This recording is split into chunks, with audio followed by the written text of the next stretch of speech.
This week, we're talking with Jeff Cohen, co-founder of RootsAction, about the No Honeymoon for Biden campaign, a grassroots movement that pledges to keep challenging the Democratic Party and the Biden administration to enact progressive policies, from the Green New Deal to universal healthcare and much more. We'll talk about what actions have already been taken by the Biden administration, what nominations have been made, and what progressives are calling for. From Free Speech TV, Just Solutions. Jeff, it's great to have you with us. Why are you launching this campaign? I've heard you say that we need to learn from history, and that's why progressives cannot let up on the Biden administration from day one, because this campaign launched right after the election. What history do you think we need to be learning from? Well, especially the history of the last two Democratic presidents. Bill Clinton took office in 1992. Instead of delivering the 12 years of Reagan and Bush, instead of delivering, he served corporate interest, he vacillated, he gave us NAFTA. It led to the right-wing Republicans come storming back, and they took the House in 1994, 2 years later. Obama gets elected in 2008. A lot of hesitation, a lot of vacillation. Wall Street was bailed out, but homeowners there was the worst foreclosure epidemic in US history, and Obama wouldn't do a foreclosure freeze to protect middle-class homeowners, and the hardest hit were Black and Latino families. So, and then in 2010, the right-wing Republicans come storming back. The stimulus under Obama was too small. They went around trying to get Republican Senate votes. They didn't get any, but they weakened the stimulus. Same thing with Obamacare. So the idea behind No Honeymoon for the Democrats today is that progressive activists have to keep their foot on the gas pedal. It's not enough that we worked so hard to defeat Trump, and we did. Activism isn't just what you do up to the election. It's what you do after the election. And we have this big campaign. Anyone can find it at nohoneymoon.org, #NoHoneymoon, where I think we've really raised a lot of hell, and we've pushed the Biden administration to be a little better than it would have been, a little more progressive than it would have been. In a sense, we're trying to save Biden and the corporate Democrats from themselves. Well, I don't think anybody was under the illusion that Biden and Harris were progressives, or indeed the Democratic Party itself is not a progressive institution, albeit there are progressives in there. So take us through what you have seen. That we'll talk about some of the negative things that you're concerned about, but what are some of the positives that you have seen thus far to lend you to believe that we are seeing progressive influence in this administration? Well, two personnel issues are sort of important. There was talk that Ernest Moniz, who was the Obama Secretary of Energy, was going to be brought back. And Greenpeace and environmental groups raised hell. And I mean, Moniz is close to the nuclear power industry, received oil and gas money. And instead of Moniz, we got the former governor of Michigan, Jennifer Granholm, who during Standing Rock had made statements in support of the protesters and had said, people have got to understand we have to leave some of the fossil fuel in the ground. That was a big win. And it only happened, I believe, because progressives made a lot of noise. And similarly, Michelle Flournoy was going to be the Secretary of Defense. She's an ideological militarist. She wants more belligerence with China.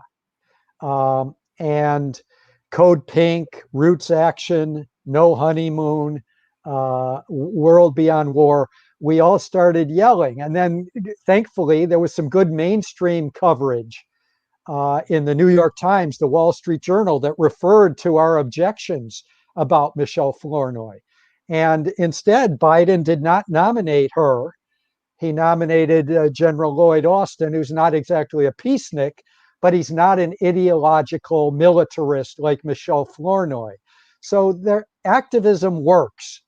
And, you know, our motto comes from the great abolitionist Frederick Douglass: Power concedes nothing without a demand.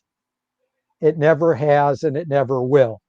So we're fighting for things like a Green New Deal, expansion of Medicare, cancellation of student debt. And on these issues, the Biden administration is not very good and they need to be pushed. Well, we're going to get into some of those issues in addition to foreign policy, because that's an area that progressives don't often talk about as much as they talk about domestic issues. But I do want to touch on another appointment that it does seem that progressive influence stopped the nomination of Neera Tanden as well, and that was to the Office of Management and Budget. Talk a little bit about why you were concerned about that nomination and how that then played out. Yeah, the interesting thing is she's such a, I mean, the debate became how can you appoint someone who's such a nasty, mean tweeter? And Republicans were saying that. Joe Manchin, the corporate Democrat, was saying that, which was a little odd because Republicans for years had been virtually silent about the much nastier, more frequent nasty tweets from Trump. So it was complete hypocrisy on the right wing side. We were opposing Neera Tanden for the real reasons that she runs the corporate Democratic think tank, the Center for American Progress. She's received $45-50 million a year in donations. The donations come almost exclusively from Wall Street, health insurance companies, war manufacturers, Walmart, high-tech companies, and the Office of Management and Budget director, which is what she was up for, is the person who oversees the regulatory process over big business throughout the federal government. So these were corporate conflicts of interest. I think the reason that Bernie Sanders, who Neera Tanden and Bernie Sanders had polarized for years, but Bernie Sanders to the very end said he wouldn't tell people how he's voting. He hadn't decided. And I think that was a big factor in the Team Biden finally, agonizingly after weeks, they withdrew Neera Tanden's nomination. For us at nohoneymoon.org, at RootsAction, that was a big victory, even if the Republicans were total hypocrites on their reasons for opposing her. We had the real reasons for opposing her, which is the only way the Democrats will succeed is if they deliver progressive change for working class people of all colors, for people of color, for young people. That's how you will avert a defeat in 2022. Democrats didn't avert a defeat in 1994 when Clinton was the president, or 2010 when Obama was the president, unless they deliver big and don't compromise. We know the Republicans are going to come back in 2022, and the Republicans get more right wing every time they come back into power. Well, we're going to talk about some of the policies in a moment, but before we move on, I do want to touch on some of the nominations that I know progressives have really welcomed. A nominee, a former union leader to head the Department of Labour, former mayor of Boston. What are your thoughts on that? And of course, then the historic nomination of Deb Haaland to head up the Department of the Interior. First Native American woman to hold such a position if the nomination process goes through. There's no doubt that there have been some good appointments in economics and environment. And Deb Haaland is an example of someone we would have wanted in the White House, even if Bernie Sanders were the president. We would have wanted her in a cabinet position. So there have been some good appointments, especially economic advisors. Some of the environmental appointments have been good. And again, it's because they don't want to be embarrassed by progressives who work their asses off, putting Biden and Harris in power, yelling and screaming, which is what we will do each and every time they try to push a Neera Tanden. Tomorrow, we're going to open up on Rahm Emanuel, the discredited former mayor of Chicago, is rumored to be the next ambassador to China or Japan. We're not going to stand for it. So you're right, Maeve. There have been some good appointments. The worst appointments have been in foreign policy. We will keep challenging a couple of those. And you're right also that a lot of progressive groups just don't care, don't talk about foreign policy. I would argue that our foreign policy is more corporate, more racist than our domestic policy. And unless you cut the military budget and end the forever wars, we won't have the funds we need for working class people at home and to save the planet. And today, Politico this morning reported that Biden is going to go through with the same exact military budget as Trump. The bloated military budget of Donald Trump. He's not going to cut it. Well, you can't provide big stimulus. You can't provide green jobs unless you tax the rich and cut the military. It's very simple. And it's disappointing that so few progressive groups, RootsAction is always talking about peace as well as justice. But a lot of progressive groups just don't talk about foreign policy. And as I say, foreign policy is more racist, more corporate, more devastating than even domestic policy, which is all of those things also. Well, in addition to the bloated military budget, of course, on February 26th, we saw the US bombing of Iranian militias in Syria. And of course, RootsAction, Code Pink, some other groups and many progressives very concerned about that, saying, well, you might be enacting progressive policies in a domestic front, but what is happening here? It's a continuation. And again, the reason RootsAction formed in 2011 is because we saw liberal online groups like Move On. During the Bush era, they were against war.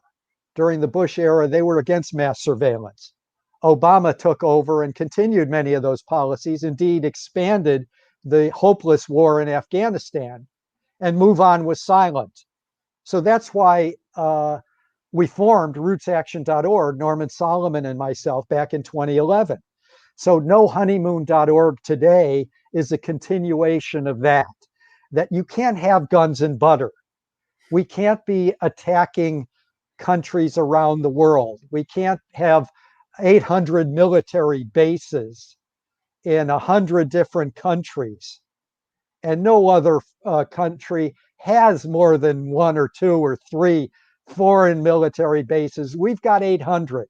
So if you're going to have an empire, you're going to be the only advanced industrial country that doesn't have free or inexpensive higher education. That's what situation we're in. We're going to be the only advanced industrial country that doesn't have universal health care. Why?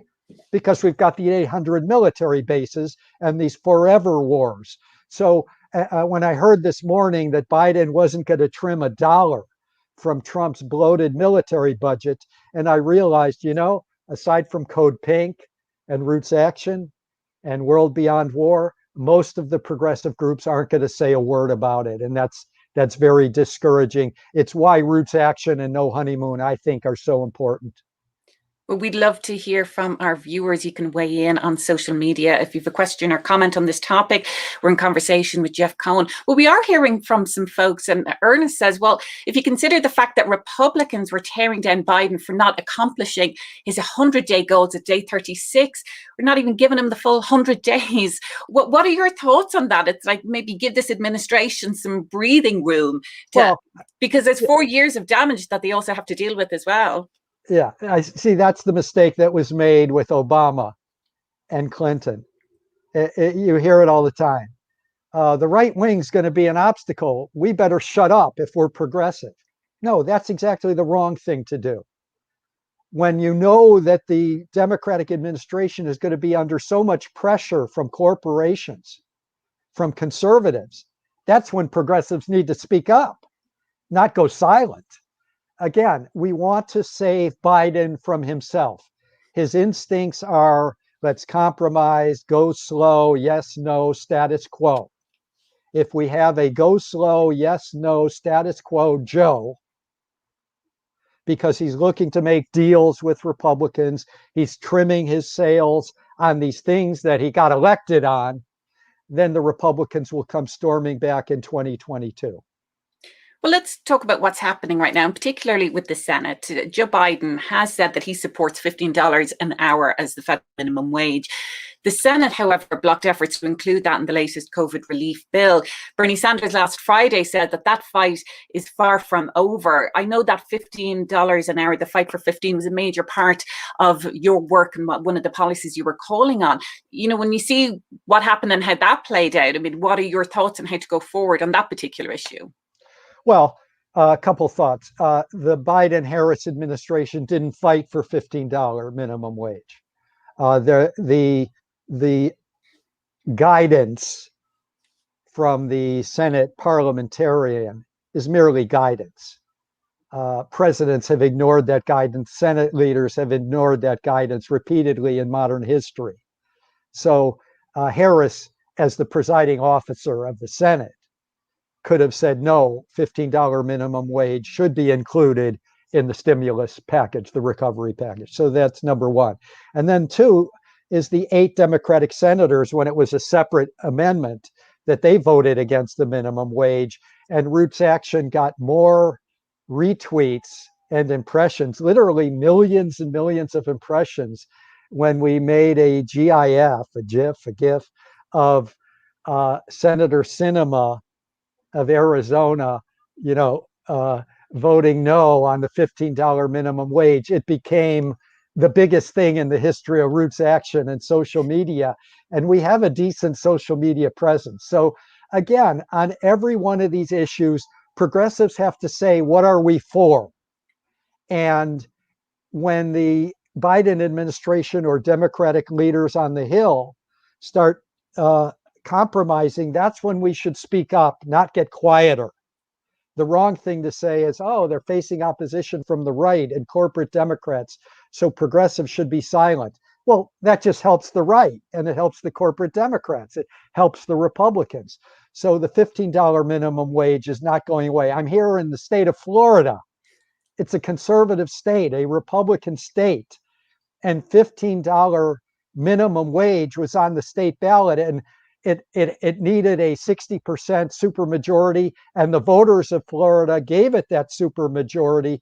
Even Republican voters supported it. So again, Democrats in Washington need to listen to the American public and working class people and the needs of the planet more than corporate donors who will always want them to compromise with Republicans. Why? Because corporate donors fund corporate Democrats and Republicans both. And they want the two to compromise away any goals, any policies that would help working class people rather than corporate greed. Well, we did see in the 2020 elections that those Democrats who were campaigning and running on progressive platforms were successful, despite this narrative that's so often put forward by the mainstream Democrats that you cannot have those progressive agendas that won't lead to success at the ballot. I mean, look what happened in the Senate runoff election in Georgia, to Democrats who ran on progressive ideas. So, how do progressive groups like yours, Jeff, start to make centrist Democrats understand that many, many people in this country are in support of those progressive policies, and that is, in fact, the way to go? Yeah, it's such a great question. And RootsAction put out a famous report a couple of years ago called Bad Blues. And it was about 15 Democrats in the House that vote for corporations that were in districts where they could be primaried. And we encouraged primary campaigns. In 2 of those 15 districts, progressives challenged the corporate Democrat and defeated them. And now you have Jamal Bowman representing the Bronx and Yonkers in the U.S. House, defeating Elliot Engel, who'd been there for decades. And in the suburbs of Chicago, Marie Newman defeated Lipinski. And in South Texas, a progressive Democrat, Jessica Cisneros, an immigration lawyer, I think she's like 26 years old, 27, she nearly defeated one of the most right-wing Democrats in the House of Representatives, and she's going to be running again. So rather than obviously we should try to convince Democrats that if you go in this direction, we will support you and you will win. But sometimes you have to primary them. Primary is a verb in our vocabulary. That if you've got a district where the Democrat is serving corporate donors, serving the military-industrial complex, and not serving their multiracial working class base, you run against them. AOC started it, and Ayanna Pressley, but especially AOC in Queens, in Bronx, took on one of the most powerful Democrats, Joe Crowley, and exited him. He was going to be the Speaker of the House. So primarying corporate Democrats, especially in blue districts, is the best way to send a message. And trust me, the corporate Democrats, there's been this battle. I've been in it since Jesse Jackson in the 1980s. There's been a battle between the progressive wing, the Rainbow Coalition, and the corporate wing of the Democratic Party. And the corporate wing has never been more afraid of the progressive wing. And it's because we are primarying Democrats who serve corporate interests more than middle class, working class, or poor interests. And we're defeating some of them. So that's why we've got to raise our voices. That's the whole idea behind nohoneymoon.org. Don't go quiet because the election's over. We worked our asses off to put Biden, Harris in power, and other Democrats. Now we make demands on them. And many of those primaries we're heading into that season where groups like Brand New Congress are out there looking for folks that they could run on progressive platforms. And this gets back to a major issue that I know you've been concerned about for many, many years, Jeff: money in politics and the influence of corporations on the Democratic Party, in addition to the Republicans, and the fact that how difficult it is to have folks like AOC, to have Nina Turner have campaigns because of very well-funded opponents. We're seeing that change somewhat, but the current election laws still facilitate that. Now, there's a big piece of legislation, HR 1, that would tackle some of this. I mean, these are bills that I think people really need to be paying attention to, because it's underpinning so many of the problems that we're seeing playing out in politics, and why people get so frustrated that despite showing up for elections, we're not seeing change. Yes, you're totally right. And HR 1 is important. Political reform, election finance reform is crucial. I do want to say that Bernie Sanders broke all records in fundraising. AOC is a fundraising machine. The beauty of the progressive wing of the party is we rely on small donations, $10, $27, from working class people, from young people, from middle class people. And AOC, Bernie Sanders, Cori Bush in St. Louis, other progressives, Rashida Tlaib, they don't take any corporate donations. They don't need any corporate donations, because thanks to the internet and online fundraising, you don't need to rely on corporate donations anymore. That's what's really scaring the Democratic establishment, is they don't have the policies, corporate Democrats, to get all this money from activists and working class people and middle class people. And so they have to rely on corporate donations, their own donors, their base, the donor class. And so I'm excited about the fact that so many progressive candidates have learned that you can rely on the masses and small donations if your policies are right. If you can impress upon people that you're really going to change things. You're not going to get into power and then get along and try to look for the status quo, middle of the road. You're going to get in there and change things. You can develop a fundraising base among young people, people of color, working class people, middle class people, progressive activists. And that's how I think we've really scared corporate Democrats, that their big advantage over progressives for years was they had all the money. Well, now they don't. Well, lots of people weighing in on social media. Barbara says it's good to hear that the corporate wing is feeling the pressure. You know, Jeff, just as we finish up in this last moment or so, of course, you're so known for being such a bastion of independent media. And of course, as the founder of Fairness and Accuracy in Reporting, which holds corporate media to account, which shows you the gaps in the coverage that we're getting. The last 4 years have been very good for ratings for CNN, MSNBC, and all corporate media. Now we're in a Biden administration and we have a corporate media and still a lot of corporate influence in our political system. I mean, what's the connection between the two? Because I think the information that a lot of people are getting, they're not necessarily getting information about HR1, about the fight for 15. That's not what's driving ratings these days. No, I agree with you. Obviously, I've been a long time supporter of independent media and a supporter of free speech TV. If you're a progressive activist, the best thing you can do in the media battle is to donate to independent non-corporate media and to spread the word about independent non-corporate media. Why have CNN and MSNBC boomed? Because it's soap opera.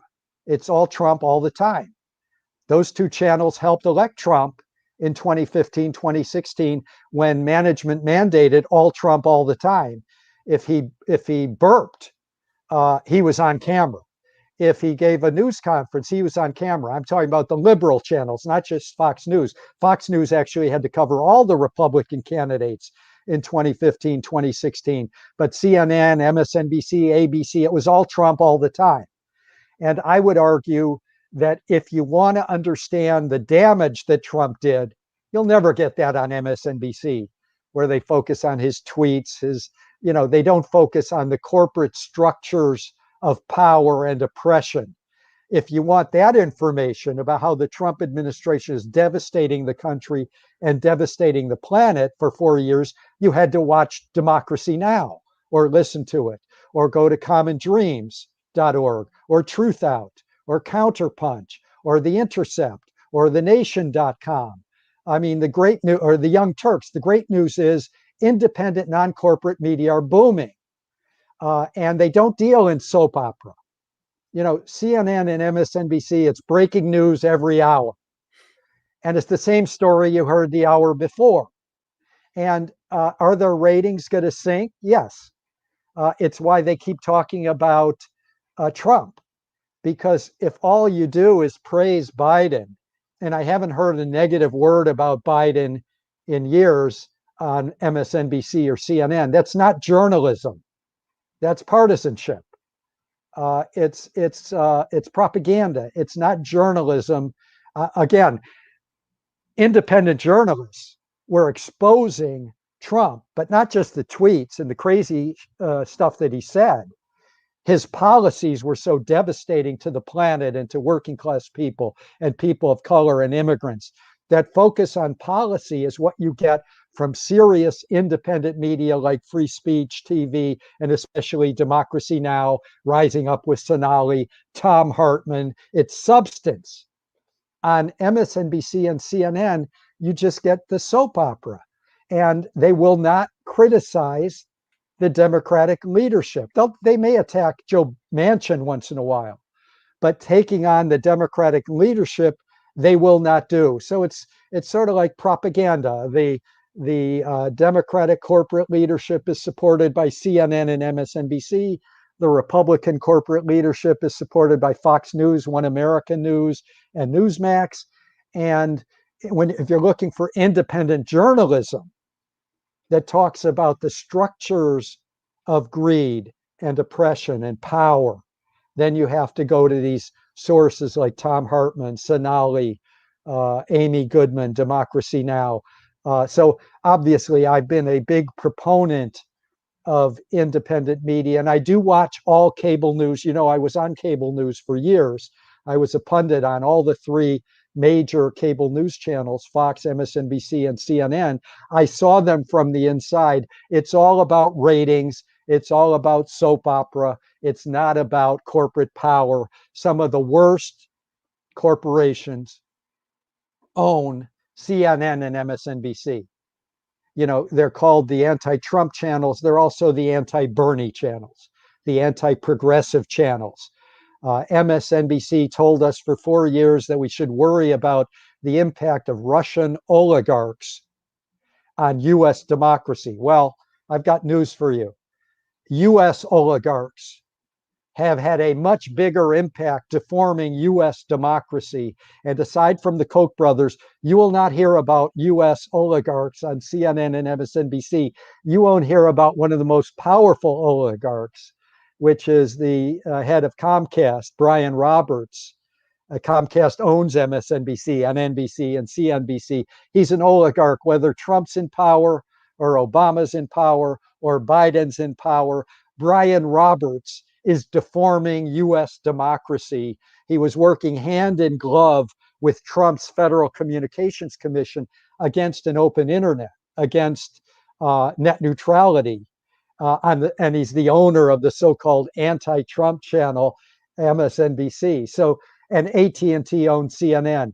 Those two companies were working hand in glove with Trump's Federal Communications Commission, and now they will exert undue influence over Biden's Federal Communications Commission. If you want to break out of this this partisan propaganda as news, you have to go to independent, non-corporate sources of news like Democracy Now!, Rising Up with Sonali, Tom Hartman, all these great websites, The Intercept, The Nation, Common Dreams, Truth Out, reader-supported news, Counterpunch. There's so many of them. And as you know, I studied independent media for 10 years on the journalism faculty at Ithaca College. And independent media have been booming, and they will keep booming if we can keep an open internet. And that's something that the owners of CNN and MSNBC are working hard to end, which is an open internet. Well, we get to do what we do, have folks like Jeff Cohen, have Sonali, Amy Goodman, Tom Hartman on Free Speech TV, because we're people powered, and that's the difference. So people can find out how they can be part of that movement at freespeech.org. Just before we wrap up, Jeff, I want to give a shout out to Dorian, who's watching from Zambia, and who actually asks, which will come first, a $15 per hour minimum wage or universal basic income? Any thoughts on that real quick? There's not enough people talking about universal basic income. It's something Martin Luther King Jr. talked about in the 1960s. I believe in it. Andrew Yang sort of popularized it a little bit, but I think we'll get to $15 minimum wage first. I want both. And the $15 minimum wage at the federal level has to be then indexed to inflation so it keeps rising. We need both of those things. Well, I know there's a lot more information about all of the campaigns that you're running at the websites for RootsAction and No Honeymoon for Biden. It includes calling for student debt to be tackled, universal healthcare, and many, many other ideas. Jeff Cohen, I remember you told me once years ago, you watch Fox News, so I don't have to. And I've always appreciated that. So thank you so much for all the work that you're doing. And thank you very much for being with us on Just Solutions. You're very welcome. It's not a glamorous job. Someone has to do it. Someone has to do it, and I'm glad it's you. Yeah. Well, next week on Just Solutions, we're going to be taking a look at the Equal Rights Amendment. Why has this not yet been put into our Constitution?